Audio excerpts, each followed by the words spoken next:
It is strange, but from all the new bikes that come out every year, we rarely get truly excited about one. In 2024 though, there was a motorcycle that took me right back to my first contact with bikes. I was about 15, hanging out with some cool guys who rode two-strokes. One had a Suzuki GT550, the other, I don't know exactly anymore. Well, something equally loud and wild. And later that same guy bought an RD 500LC and I was completely in love with it. And this bike made me start watching the 500cc races. And whoever rode the YZR back then was my hero. So when Yamaha introduced the XSR900GP, I was sold. And I wasn't the only one. Anyone who'd lived through that era felt the same. And for this trip, we managed to get one in RD 500LC livery. And that's how the next trip ID was born. It means we're not going on an off-road adventure this time. We chose for a ride over legendary roads to legendary tracks. With some special guests, namely the guy who desired the bike so much that his enthusiasm became the driving force behind Yamaha actually building it. And then there's someone who knows everything about the legends that inspired it.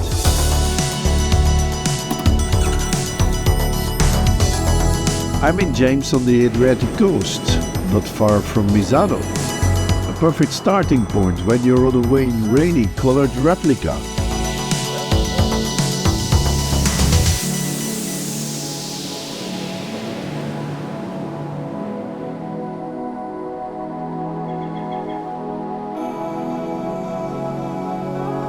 Our plan is simple.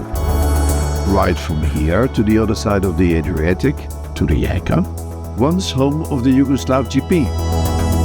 And also a racetrack where Yamaha had plenty of success over the years. But our trip starts with a detour to Imola.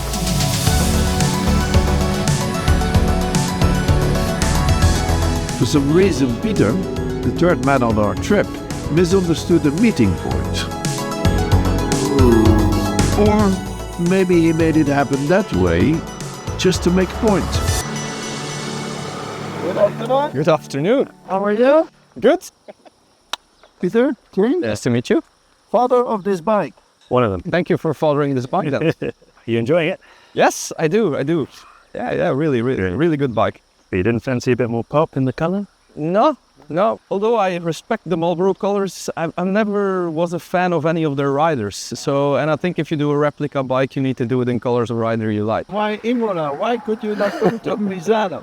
Because Misano is too modern for me. But it's the end of rainy. This was the last race of Roberts as well, in those colors. Maybe that name is an important name, and the other name is Jarno Saarinen. So who won here in 74, 73, and then Roberts won in 74. So that's why I'm here. Yeah. Okay, get some inspiration. Get some inspiration. No, I went for the black one because I still like the bike. I like the shape, especially this. I mean, this is the most iconic fairing shape maybe in all of motorcycling history. I'm thinking about maybe putting a color on it that reflects another rider, and maybe that's why I'm here as well. So after this extensive introduction, we finally get going.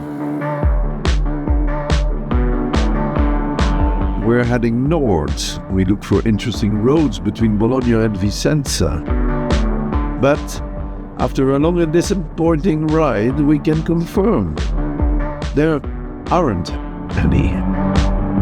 We stayed the night near Asolo, home of Alpine stars and surrounded by vineyards. And while I'm trying to explain the next route, my travel mates drift off into another motorcycle history class.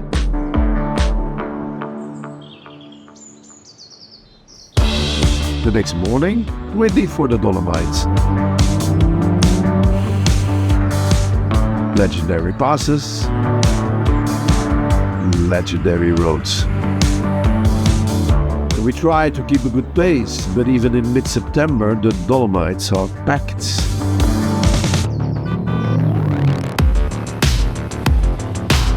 Climbing the Passo Rolla, I start to get nervous. There's too much traffic. There's no empty stretches for good shots. It is an Italian mess. And just when you thought it couldn't get worse, it does. There's some nice riding, sure. But by the time we reach Passo Giao, I'm already doubting the whole trip's idea. We stop for a moment. Not bad, not bad. The view is amazing, one of the best of the Dolomites, but I'm thinking maybe we should just get out of here. Good. The inspiration yet? Right now I'm really... My travel companions don't seem to be bothered though. Yeah, I know. They're deep in yet another discussion. I mean, you got the YZR 500, first one. I mean, just look really nice, just the white with the red stripe on it. I'm really in a southern state of mind right now. I think the red stripe would be nice on the back as well, you know, just... Yeah. Yeah. No, that would work. Would be really, really clean. We have one last filming spot planned on the Passo Gardena, but also here it's the same story. Too many people, too many cars, and too many motorbikes all around. There's none of the desired riding pleasure. So, take it from us. Avoid the Dolomites on weekends, even in September. What a contrast with the quietness last year in Portugal and Spain.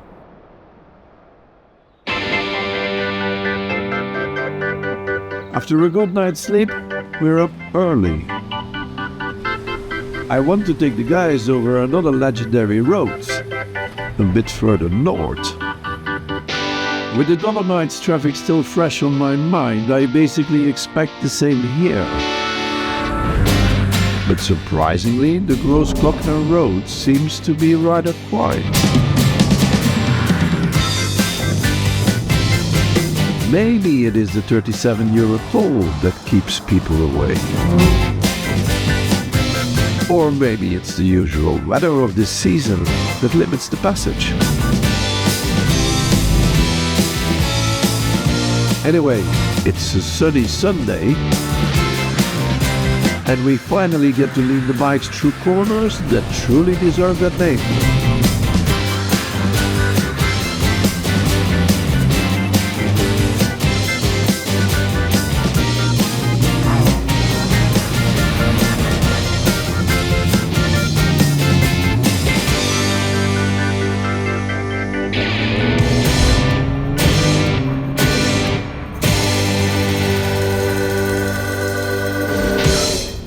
Maybe got a bit too much inspiration in the last section?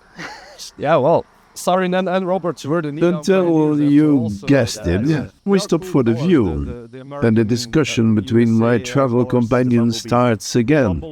Whatever, I'm just going to enjoy the view. It would really pop out, and I wouldn't have to change the wheels.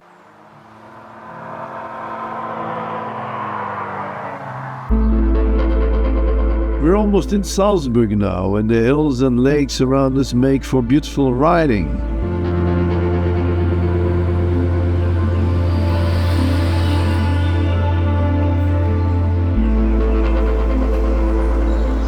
But that's not why we're here.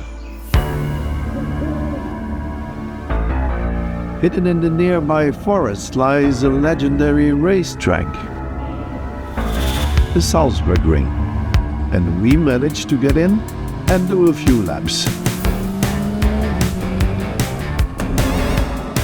It is my first time here, and James's too. Peter's been here before. You can immediately feel it's a track built for speed.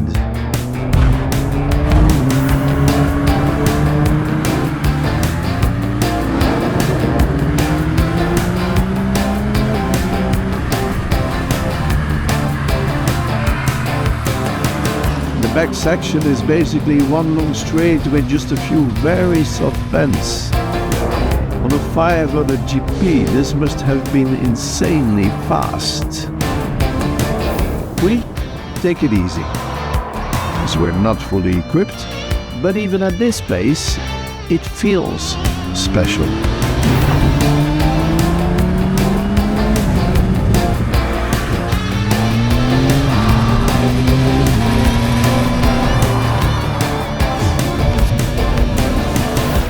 And while I'm checking the state of our tires, my companions, Was it Saarinen won his last 500? yeah, No, to come here and win. they're at One it famous picture of Roberts. again. It's gotta be that lost right-hander. Yeah, Again, the colors work. These colors really work. this is it. Both Saarinen and him in those colours flying around here. Super iconic.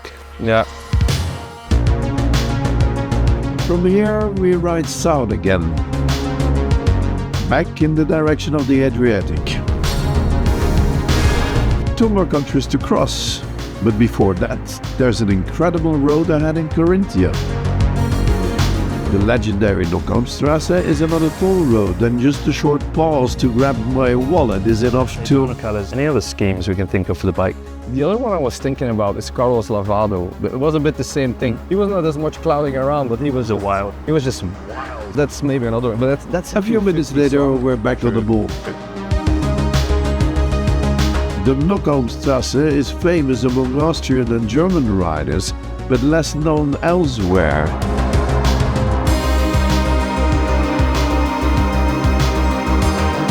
As you can tell by the license plates of the bikes riding up and down. It's lower than the Grossglockner and the tarmac's not perfect. But the riding pleasure? Just as good.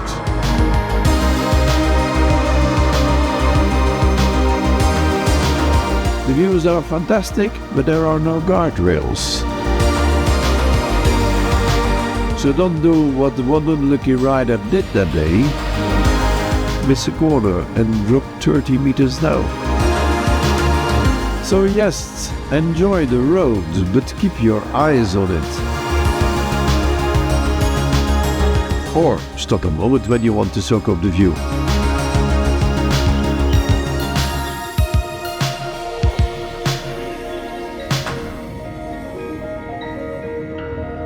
After 6 days of wonderful sunshine, the weather suddenly turns.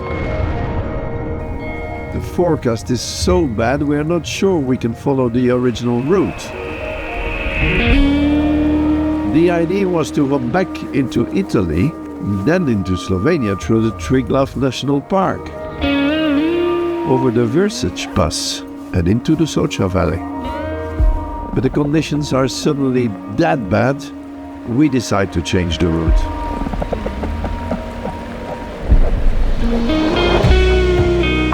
So we're heading from here straight via the motorway to Bled and further to Lake Bohinj. We get soaked. Completely. It's one of those days that proves no gear is really waterproof, no matter what the label says. So we spend the next few hours drying our boots on a ski boot heater and trying to stay positive. Luckily, the rain doesn't last forever. The next morning, the clouds break and we decide to give it another go.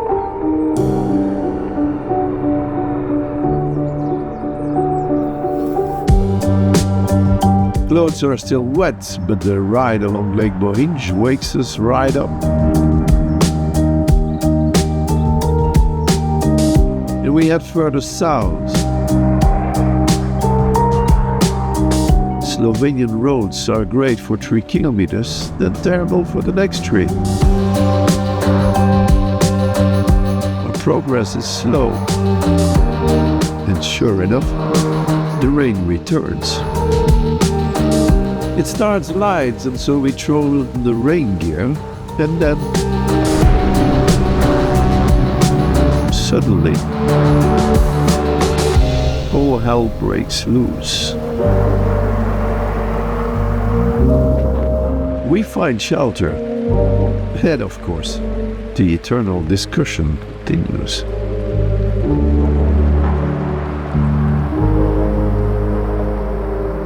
I wonder if either of them will even remember the Slovenian hills.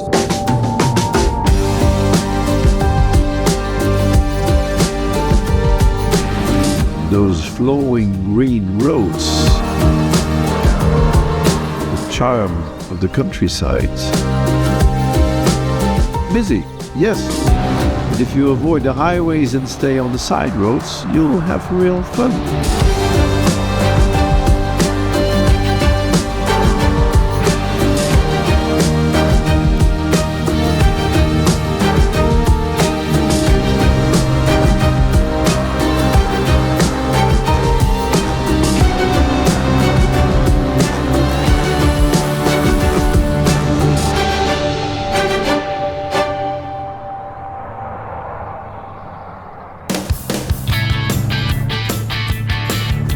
Slovenia fades into Croatia. The air gets warmer, the sea gets closer.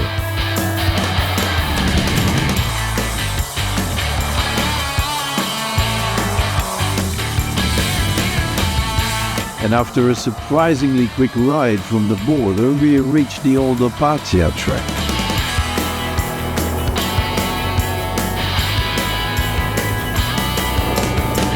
You can ride it every day. It's a public road. Always has been. But one quick lap makes it clear this wasn't the place to crash. On one side there is a wall of rocks. And if you're lucky to go off on the other side, there's the sea.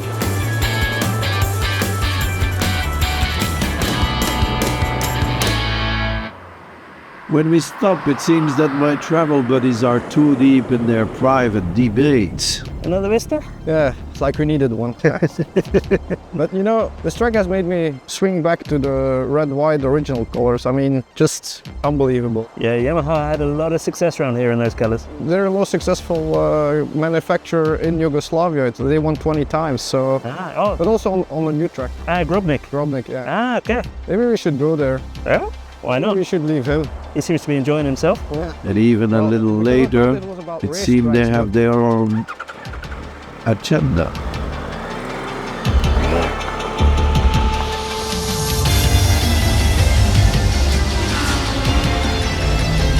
So I'm back on my own. Yes, they don't realize that the Opatija track is actually part of the Jadransky Magistrale. Another legendary road starting here and stretching along the entire Croatian coast. And we know it's one of the best rides there is.